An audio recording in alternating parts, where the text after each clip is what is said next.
ನಮಸ್ಕಾರ. ನಾನು ಡಾಕ್ಟರ್ ಪ್ರಹ್ಲಾದರು, ಮೈಸೂರು.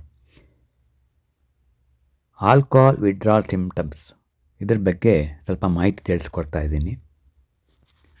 ಅತಿ ಹೆಚ್ಚು ಕುಡಿತದ ಅಭ್ಯಾಸ ಇರೋರು ಕುಡಿತಾನೇ ಇರ್ತಾರೆ. ತಮಗೆ ಕುಡಿಯೋದನ್ನು ನಿಲ್ಲಿಸ್ಬೇಕು ಅಂತ ಅಭಿಲಾಷೆ ಇದ್ದರೂ ಕೂಡ ಅವರಿಗೆ ಬಿಡೋಕ್ಕಾಗಲ್ಲ. ಇದು ಆಲ್ಕೋಹಾಲ್ ಅಡಿಕ್ಷನ್. ಇದು ಒಂದೊಂದು ಸಲ ಅತಿ ವಿಕೋಪಕ್ಕೆ ಹೋಗಿ ಮನೆಯವ್ರು ಗಲಾಟೆ ಮಾಡಿ ಅವ್ರನ್ನ ಕೂಡಾಕ್ಬಿಡ್ತಾರೆ. ಅಷ್ಟು ದಿವಸ ಆಲ್ಕೋಹಾಲೇ ಸಿಗ್ದಂಗೆ ಮಾಡ್ತಾರೆ. ಆವಾಗ ಆಲ್ಕೋಹಾಲ್ ವಿಡ್ರಾಲ್ ಸಿಂಡ್ರೋಮ್ ಕಾಣಿಸ್ಕೊಳ್ಳುತ್ತೆ. ಇದರ ಬಗ್ಗೆ ಸ್ವಲ್ಪ ಕೂಲಂಕುಷವಾಗಿ ನೋಡೋಣ. ಮೊದಲನೇದಾಗಿ ಆಲ್ಕೋಹಾಲ್ ಮಿದ್ಲಿಗೆ ಏನು ಎಫೆಕ್ಟ್ ಕೊಡುತ್ತೆ ಅದನ್ನು ತಿಳ್ಕೋಬೇಕು. ಬ್ರೈನಲ್ಲಿ ಗ್ಯಾಬಾ ಎ ರಿಸೆಪ್ಟಾರ್ ಅಂತ ಇರುತ್ತೆ. ಆಲ್ಕೋಹಾಲ್ ತಗೊಂಡಾಗ ಅದು ಆ್ಯಕ್ಟಿವೇಟ್ ಆಗುತ್ತೆ. ಆವಾಗ ಅದು ನ್ಯೂರೋನಲ್ ಎಕ್ಸೈಟಬಿಲಿಟಿಯನ್ನು ಡಿಕ್ರೀಸ್ ಮಾಡುತ್ತೆ. ಅಂದರೆ ಮನಃಶಾಂತಿ ಸಿಗುತ್ತೆ ಅವರಿಗೆ. ಹಾರ್ಟ್ ರೇಟ್ ಕಮ್ಮಿ ಆಗುತ್ತೆ.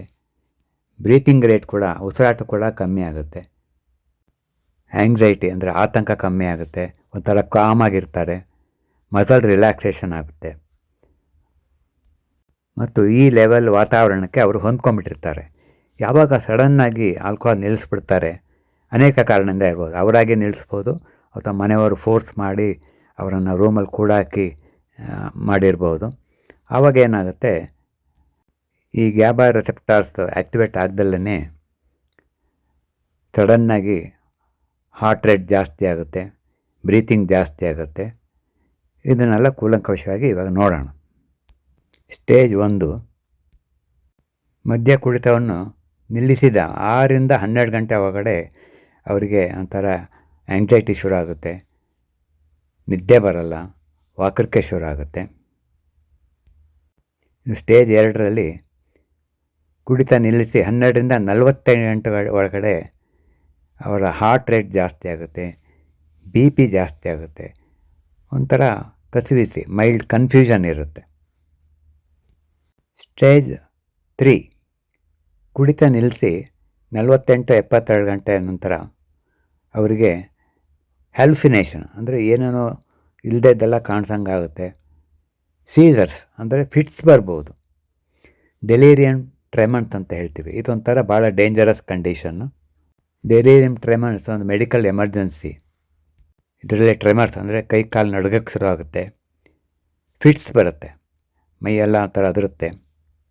ಡಿಸ್ಓರಿಯೆಂಟೇಷನ್ ಮತ್ತು ಕನ್ಫ್ಯೂಷನ್, ಎಲ್ಲಿದ್ದೀನಿ ಏನು ಎಲ್ಲ ಗೊತ್ತಾಗಲ್ಲ. ಹ್ಯಾಲುಸಿನೇಷನ್, ಇಲ್ಲದೆ ದೋಸ್ತರೆಲ್ಲ ಅವ್ರ ಕಣ್ಣಿಗೆ ಕಾಣಿಸ್ದಂಗೆ ಆಗ್ತಾ ಇರುತ್ತೆ. ಎಲ್ಲೋ ತೇಲ್ ಹೋದಂಗೆ ಅನಿಸ್ತಾ ಇರುತ್ತೆ.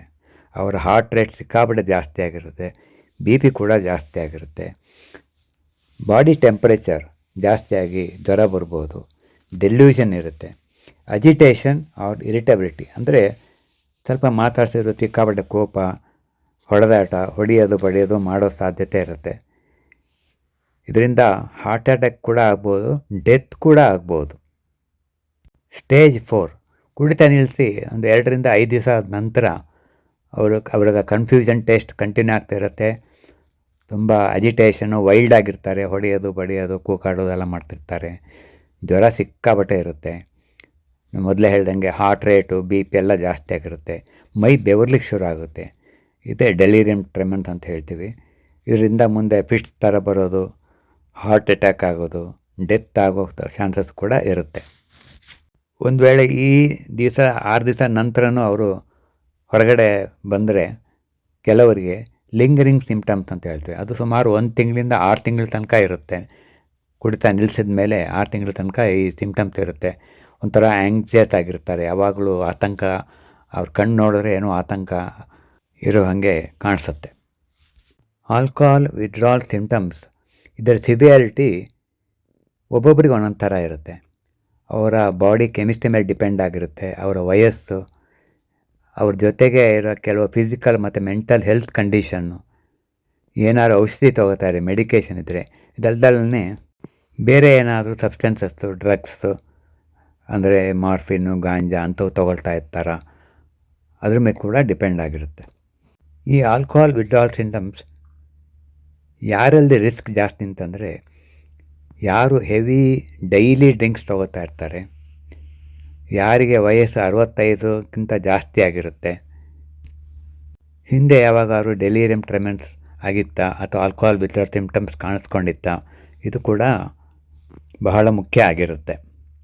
ಇನ್ನು coexisting health condition like diabetes ಇರ್ಬೋದು, ಹೈಪರ್ ಟೆನ್ಷನ್ನು, ಇನ್ನು ಅನೇಕ ಥರ ಕಾಯಿಲೆಗಳಿಗೆ ಔಷಧಿ ತಗೋತಾ ಇದ್ದರೆ, ಡಿಹೈಡ್ರೇಷನ್, ಮೈಯಲ್ಲಿ ನೀರು ಸರಿಯಾಗಿ ಕುಡಿದಿದ್ರೆ ವಾಂತಿಯಾಗಿ ಎಲೆಕ್ಟ್ರೋಲೈಟ್ ಇಂಬ್ಯಾಲೆನ್ಸ್ ಆಗಿರುತ್ತೆ, ಮತ್ತು ಬ್ರೈನ್ ಲೀಷನ್ಸ್ ಏನಾದ್ರು ಇದ್ದರೆ, ಬಯೋಕೆಮಿಕಲ್ ಪ್ಯಾರಾಮೀಟರ್ಸ್ ಲೈಕ್ ಏನಾದ್ರು ಅಬ್ನಾರ್ಮಲ್ ಲಿವರ್ ಫಂಕ್ಷನ್ ಆಗಿದ್ದರೆ, ಇಂಥವ್ರಿಗೆ ಆಲ್ಕೋಹಾಲ್ ವಿತ್ಡ್ರಾಲ್ ಸಿಂಪ್ಟಮ್ಸ್ ಜಾಸ್ತಿ ಇರುತ್ತೆ. ಡೆಲಿರಿಯಂ ಟ್ರೆಮೆನ್ಸ್ ಆಗ್ಬೋದು, ಡೆತ್ ಕೂಡ ಆಗ್ಬೋದು. ಈ ಆಲ್ಕೋಹಾಲ್ ಅಡಿಕ್ಷನಿಂದ, ಆಲ್ಕೋಹಾಲ್ ವಿತ್ಡ್ರಾಲ್ ಸಿಂಪ್ಟಮ್ಸಿಂದ ಹೇಗೆ ಹೊರಬರಬಹುದು ನೋಡೋಣ. ಇದಕ್ಕೆಲ್ಲ ರಿಹ್ಯಾಬಿಲಿಟೇಷನ್ ಪ್ರೋಗ್ರಾಮ್ ಇದೆ, ಕಾಂಪ್ರಹೆನ್ಸಿವ್ ಅಪ್ರೋಚ್ ಇದೆ. ಇಲ್ಲಿ ನಿಮ್ಮ ಬಾಡಿನ ಕ್ಲೀನ್ ಆಗೋಕ್ಕೆ, ಹೀಲ್ ಆಗೋಕ್ಕೆ ಸಾಕಷ್ಟು ಸಮಯ ಕೊಡಲಾಗುತ್ತೆ. ನಿಧಾನಕ್ಕೆ ಆಲ್ಕೋಹಾಲನ್ನು ಕ್ವಿಟ್ ಮಾಡ್ತೀವಿ. ಆಲ್ಕೋಹಾಲ್ ಅಡಿಕ್ಷನಿಗೆ ಏನು ರೂಟ್ ಕಾಸ್ ಅದನ್ನು ಅಡ್ರೆಸ್ ಮಾಡ್ತಾರೆ. Medical detoxification, safe and comfortable way to quit drinking. ಯಾರಿಗೆ ಕುಡಿತಾನ ನಿಲ್ಲಿಸಬೇಕು ಅನಿಸಿರುತ್ತೆ, ಯಾರಿಗೆ ವಿಡ್ರಾಲ್ ಸಿಂಪ್ಟಮ್ಸ್ ಇರುತ್ತೆ, ಯಾರಿಗೆ ಅಡಿಕ್ಷನ್ ಸಿಕ್ಕಾಪಟ್ಟೆ ಇರುತ್ತೆ, ಅಂಥವರು ತಮ್ಮ ಮನೆ ಹತ್ತಿರುವ ಮಾನಸಿಕ ತಜ್ಞರನ್ನು ಭೇಟಿಯಾಗಬೇಕು. ಅಥವಾ ನಿಮ್ಮ ಹತ್ತಿರುವ ಜನರಲ್ ಫಿಸಿಷಿಯನ್, ಫ್ಯಾಮಿಲಿ ಫಿಸಿಷಿಯನ್ ಭೇಟಿಯಾದರೆ ಅವರೇ ಎಲ್ಲಿಗೆ ಹೋಗಬೇಕು ಅಂತ ನಿಮಗೆ ಗೈಡ್ ಮಾಡ್ತಾರೆ. ನಮಸ್ಕಾರ.